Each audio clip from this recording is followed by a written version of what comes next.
Hey, it's Todd again with the Christian Mortgage Broker. How long does it take to close a loan in Texas in 2026? The standard answer is it takes 30 days from the point you get under contract until closing. There are some circumstances, and I've seen loans close as fast as 7 to 10 days, and it all depends on the borrower. It really does. And the reason I say that is the borrower on it? The processing team asks them for the documents. Did you do your homework, and do you have everything in the system before you get under contract? Once you start the pre-approval process, what we do is we have a full list of items that we're going to need for underwriting, and we go ahead and request them up front. For just a normal standard FHA or conventional loan, it's the 222s. 2 years tax returns, 2 years W-2s, checking and savings, and then 30 days of pay stubs, and of course two forms of ID. If you have those items uploaded beforehand, you're ahead of the game, and you're going to start to whiz through. Now, after you get out of underwriting, there are going to be some things that the underwriter might have you do a little bit of homework or a little bit of legwork to grab last second items with it. It's usually pretty easy stuff. Now, the thing that takes the longest is the appraisal. That's going to depend on where your property is. Is it rural? The availability. So in other words, the appraiser has to make contact with the listing agent or the owner in order to get into the property to go inspect it, to do the appraisal. So there's a couple of variables that come into play, but I would safe to say it's safe to say 21 to 30 days is the standard closing time right now, as of right now. If the Fed lowers rates, there's an increased amount of refi volume on top of the purchase volume increasing, then sometimes it might take 30 to 45 days depending on the lender. But we like to keep all of our loans at a 30 days or less with us. And the way we do that is building the file completely from the start up front. The Bible verse of today is Matthew 6:15. But if you do not forgive others, then your Father will not forgive your trespasses. Said very, very plainly and simply, but it also hits home. It hit home to me personally. I had some people that I really needed to forgive, and it was extremely hard to do.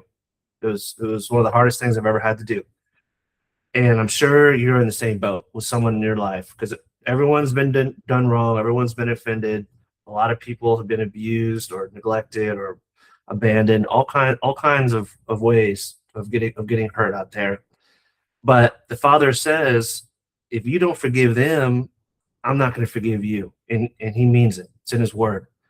So it's so serious that you could serve your entire life, serve the Lord the entire life, have a ministry, lead thousands of people to Jesus. But if you don't forgive everyone that has done wrong against you, you're not going to make it to heaven.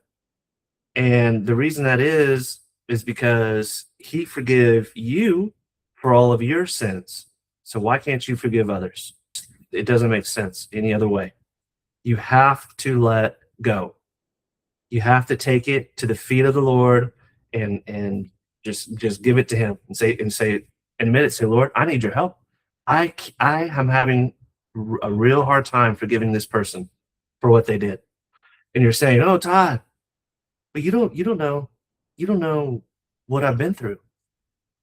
You don't know how bad it really was. And I'm going to tell you, no, I don't. I have no idea. But he does. And I'm telling you, if you take it to his feet and you say, please take this bitterness away from me. Take it away. I don't want it anymore. He is going to help you. He is going to soften your heart, and he's going to make a way for it to happen, and it will happen.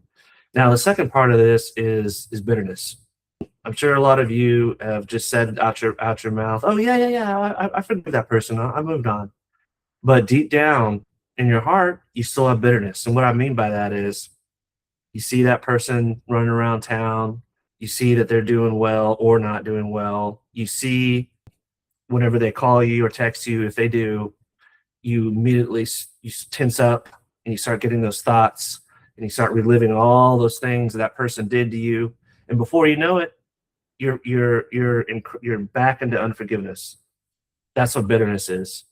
All that bitterness has to go. It just has to. I had a hard lesson on this as well.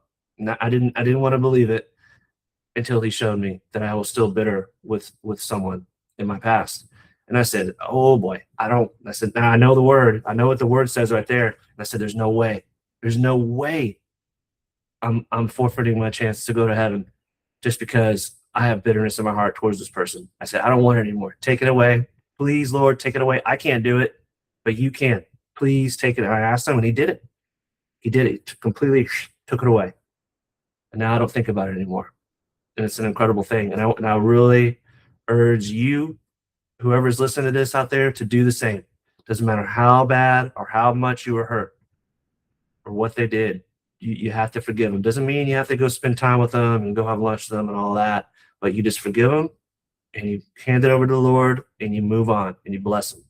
Okay, hope this one helps. See you on the next one.